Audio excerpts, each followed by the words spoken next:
Mathimugam prime நேயர்களுக்கு வணக்கம். தமிழக வெற்றி கழகம் தலைமை அலுவலகமான பனையூர்ல ஒரு சம்பவம் நடந்திருக்கு. இத பார்த்து எல்லாருமே முகம் சுளிக்கிறாங்க. ச்சே, என்னையா இவ்வளோ கேவலமா இருக்கிறாங்க தமிழக வெற்றி கழகம். இப்படி ஒரு நிலைமையில இது செஞ்சுதான் ஆகணுமா அப்படின்னு எல்லாருமே சமூக வலைதளங்களை கேள்வி மேல கேள்வி கேட்டு இருக்காங்க. நெட்டிசன்கள்லாம் தமிழக வெற்றி கழகத்தை வச்சு செஞ்சுட்டு இருக்காங்க. விஜய்க்கு கொஞ்சம் கூட அறிவு இல்லை, கொஞ்சம் கூட அவருக்கு மனசாட்சியே இல்லையா, ஏன் இப்படி பண்ணணும் அப்படின்னு சொல்லியிருக்காங்க. கரூர் பெருந்துயர சம்பவத்துக்கு அடுத்து விஜயோடைய நகர்வுகள் கொஞ்சம் டிஃப்ரெண்டா தான் கொடுத்திருக்கு. தமிழக வெற்றி கழகம் இரண்டாம் கட்ட நிர்வாகிகள் கூட போய் ஒளிஞ்சிட்டாங்க, ஓடி ஒளிஞ்சிட்டாங்க, தைரியம் இல்ல அவங்களுக்கு, தப்ப ஒத்துக்கிறதுக்கு மனசு இல்ல அப்படின்னு சொல்லி நிறைய பேர் என்ன பண்றாங்க, கேள்வி மேல கேள்வி கேட்டு இருக்காங்க. இந்த சம்பவம் நடந்து கொஞ்ச நாளுக்கு அப்புறம் தமிழக வெற்றி கழகம் இன்னொரு சம்பவம் பண்ணி இருக்கிறது மக்களால தாங்கிக்கவே முடியல. இப்ப இது ரொம்ப அவசியமா அப்படின்ற ரேஞ்சில கேள்வி கேட்டிருக்காங்க. ஆயுத பூஜை அன்னைக்கு பூஜை போட்டிருக்காங்க பஸ்ஸுக்கு. விஜய் அவர்கள் சுற்றுப்பயணம் செய்யறாருல, அந்த பஸ்ஸுக்கு ஆயுத பூஜை போட்டிருக்கிறாங்க. சோ இப்போ பூஜை ஒரு கேடா அப்படின்ற ரேஞ்சில எல்லாருமே நெட்டிசன்கள் முதற்கொண்டு எல்லா நிர்வாகிகளும் முதற்கொண்டு கேள்வி கேட்கிறாங்க. இப்ப தமிழக வெற்றி கழகத்தின் நிர்வாகிகளை நிறைய பேர் யாரெல்லாம் விஜய்க்கு ஆதரவா பேசுனாங்களோ, அண்ணே நீ ஒன்னும் கலங்காதண்ணே, நான் இருக்கிறனே, உங்க மேல தப்பே இல்லைண்ணே, நான் இருக்கிறனே, நீ கவலைப்படாதனே அப்படின்னு கேட்டவங்க எல்லாருமே இன்னைக்கு விஜய் அவர்களை, ஏன் சார் நீங்க இப்படி பண்றீங்க, எதுக்கு சார் உங்களுக்கு இந்த வேலை, நீங்க வராம படமே நடிச்சிருக்கலாமே சார் அப்படின்னு கேட்கிற ரேஞ்சுக்கு இன்னைக்கு மாறிட்டாங்க. இப்ப பஸ்ஸுக்கு ரொம்ப பூஜை போட்டு இன்னும் அதை நீங்க என்ன பண்ணணும், இப்ப நடந்த கரூர் துயர சம்பவத்துல நடந்த மாதிரி இன்னும் மற்ற மாவட்டங்களை நடக்கணுமா அப்படின்னு வேண்டிக்கிறாங்களா அப்படின்னு கூட நிறைய பேர் என்ன பண்றாங்க, கேள்விகளை கேட்டுருக்காங்க சமூக வலைதளங்கள்ல. இப்ப நிறைய பேரு என்ன கேக்குறாங்கன்னா, பஸ்ஸுக்கு பூஜை போட தெரிஞ்ச விஜய் அவர்களுக்கு 41 பேர் இறந்தாங்களே, ஒரு அஞ்சலி செலுத்த முடிஞ்சுதா, போஸ்டர் ஒட்டி அஞ்சலி செலுத்த முடிஞ்சுதா தமிழக வெற்றி கழக சார்பா, கொடி கம்பத்தை அரை கம்பத்துல பறக்க விட தெரிஞ்சுதா, இதெல்லாம் பண்ண மாட்டாரு. ஆனா சம்பவம் பண்ணிட்டு போய் பூஜை பண்ணுவார். என்னையா இது, என்ன கொடுமை நடக்குதுங்க. சீமான் அவர்கள் செம்மையா கேள்வி கேட்கிறாரு, தமிழ்நாட்டு இளைஞர்கள் எங்க போறீங்க, கூத்தாடி கூப்பிடுறான் அப்படின்னு சொல்லிட்டு போய் 41 பேர் உயிர் போயிருக்க அப்படின்னு சீமான் அவர்கள் நியாயமா கேள்வி கேட்கிறார். எல்லாருமே கொதிச்சு போய் இருக்கிறாங்க. ஆனா இங்க விஜய்க்கு அத பத்தியெல்லாம் கவலையே கிடையாது. கவலை இருந்திருந்தா இப்படி பண்ணிருப்பாரா?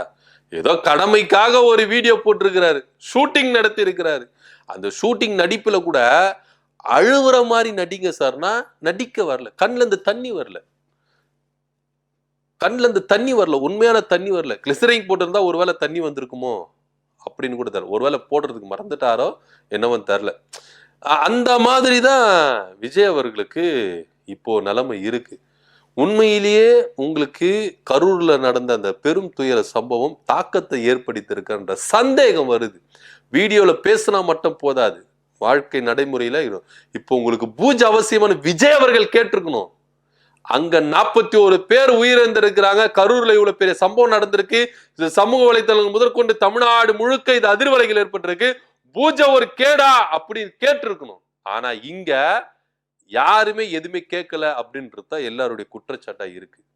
பூஜை போட தெரிஞ்ச விஜய் அவர்களுக்கு ஒரு இரங்கல் கூட்டம் நடத்த தெரியல, ஒரு கண்ணீர் அஞ்சலி போஸ்டர் ஓட்ட தெரியல, கொடி கம்பத்துல இருக்கிற கொடிய அரை கம்பத்துல பறக்க விட தெரியல. நீங்கெல்லாம் கட்சி தலைவரா தமிழ்நாட்டு முதலமைச்சரா இருந்து இந்த மாதிரி ஒரு செயலை செய்யணுமா? இதுதான் உங்களை அரசியல் மாற்றமா? இதுதான் உங்களை அரசியல் புது வகையா படுத்துறதா என்ன விஜய் சார் அப்படின்னு எல்லாருமே கேள்வி மேல கேள்வி கேட்டு இருக்காங்க. விஜய் தரப்புல இருந்து இன்னமும் சரியான ஒரு பதில் வரவே இல்லை, கிடைக்கவே இல்லை. ஏன்னா யாருமே இல்ல, எல்லாம் ஓடி போய் ஒளிஞ்சுக்கிட்டாங்க. ஜான் ஆரோக்கியசாமி ஓடி போய் ஒளிஞ்சுக்கிட்டாரு, புஷியானந்து போய் ஓடி ஒளிஞ்சுக்கிட்டாரு, ஆதவர்ஜனா ஓடி போய் ஒளிஞ்சுக்கிட்டாரு, நிர்மல்குமார் ஓடி போய் ஒளிஞ்சுக்கிட்டாரு, எல்லாருமே விஜயை விட்டுட்டு போயிட்டாங்க. இனி விஜய் வீட்டுல தனியா தான் இருக்கிறாரு, யாருமே இல்ல. வாங்கய்யா வாங்கய்யான்னு கூப்பிடுறாரு, யாரும் வரமாட்டாங்க. இருந்தா தானே வரத்துக்கு, எல்லாம் ஓடி போய் ஒளிஞ்சுக்கிட்டாங்களே, கேஸுக்கு எல்லாம் பயந்துட்டு போய் ஓடி ஒளிஞ்சிட்டாங்க. ஆனா பேசுறது மட்டும் வீராப்பா பேசுவாங்க. மக்கள் என் பக்கம் இருக்கிறாங்க, என்ன மாதிரி கேஸ் வந்தாலும் நாங்க இது பண்ணுவோம். எதுக்கு அப்ப ஓடி போய் ஒளிறீங்க? எதுக்கு ஆதவர்ஜன் அப்படி பேசிட்டு போயிட்டு டெல்லியில போயிட்டு முகாமிட்டு இருக்காரு? இங்க இருக்க வேண்டியது தேசிய பாதுகாப்பு சட்டத்துல அவர் கைது பண்றதுக்கு தயாரா இருக்கிறாங்க. இந்திய இறையாண்மைக்கு எதிராக அவர் பேசி இருக்கிறாரு. ஜாமீன்ல வெளியே வர முடியாது. வாரண்ட் இல்லாம அவரை கைது பண்ணலாம். தேசிய பாதுகாப்பு சட்டத்துல அவரை கைது பண்றதுக்கு வழக்கு போடுறதுக்கு ரெடியா இருக்கிறாங்க. இதெல்லாம் தெரிஞ்சுக்கிட்டு தான் டெல்லியில போய் முகாமிட்டு இருக்காரு. டெல்லியில அமித்ஷா வீட்டு வாசல்ல போய் உட்காந்துட்டு இருக்கிறாரு. எது வேணாலும் நடக்கலாம் அப்படின்னு தெரிஞ்சு. இன்னைக்கு புஷி ஆனந்த நிர்மல்குமார் கேரளால போய் ஒளிஞ்சிட்டு இருக்காரு தகவல் வருது. ஜான் ஆரோக்கியசாமி எங்க போனாருன்னே தெரியல. விஜய் அவர்கள் மட்டும்தான் வீட்டுல இருக்கிறாரு. இதுல வாய்ஸ் அவடலாம் நான் ஆபீஸ்ல தான் இருப்பேன், வீட்டுல தான் இருப்பேன், முடிஞ்ச என்ன கைது பண்ணி பாருங்கன்னு சிஎம் சாருக்கு மிரட்டல் விடுக்கிற விதத்துல இவர் வீடியோ போடுறாரு. என்ன நடக்குது தமிழக வெற்றி கழகம்? இதுதான் உங்க அரசியல் நாடகமா? இதான் உங்க அரசியல் மாற்றமா?